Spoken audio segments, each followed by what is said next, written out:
Chuck Barris came pretty much right after The Tonight Show. Yes, And yes.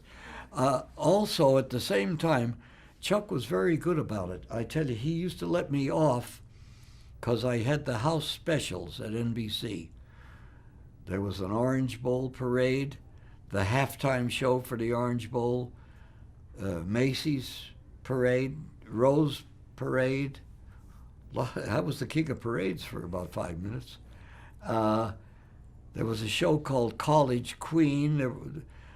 NBC had a lot of house staff shows that they produced.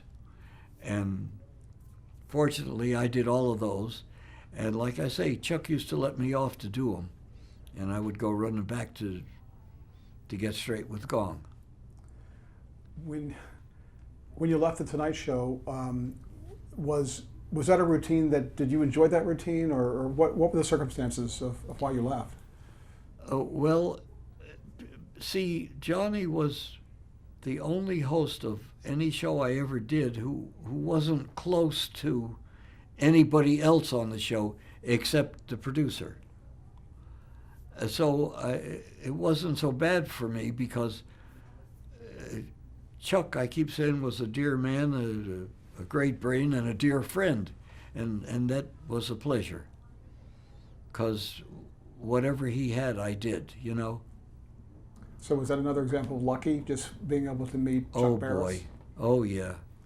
And how did that happen? You were in New York, and Yeah, Chuck Barris in was the on the West 50s. Coast? In the 50s. And you had to make a demo of whatever song you wrote, whether it was your song or if you were doing a favor. And mostly I did all of Chuck's demos. And we always got a singer or two or through whatever we needed.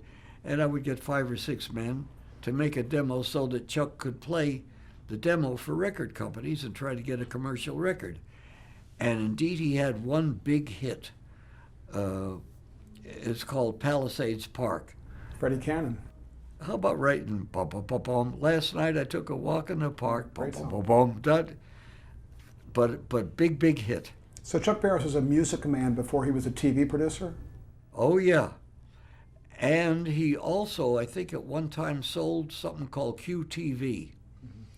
That was a scroll on the top of the television camera, so that if we had one right now, that would be running around telling me what to say. And I think that's how Chuck started in New York, and then he started writing songs. And then he became the assistant head of daytime at ABC and became very dear friends with Dick Clark. And then he had some shows that he wanted to do himself, and fortunately, that's where I came in.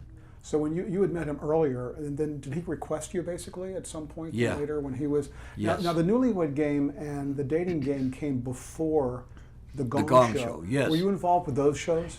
I used to send tapes. Tapes for You've Won a Trip to Acapulco, wherever it was. If he needed a Latin kind of music, that's what I sent him. And he had all kinds of tapes that he used on those shows for prizes and for opening and closing themes. And they were long before the Gong Show.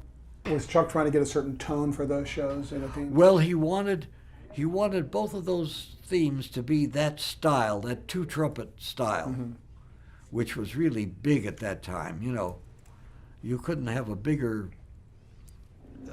hit than any of those Herb Alpert things. And that was the style that he wanted as themes. When we got to the Gong Show, he wanted a different kind of a theme because that was another era. He wanted something that was kind of Dixieland. So the two of us wrote something. How do you think Chuck Barris did as a producer?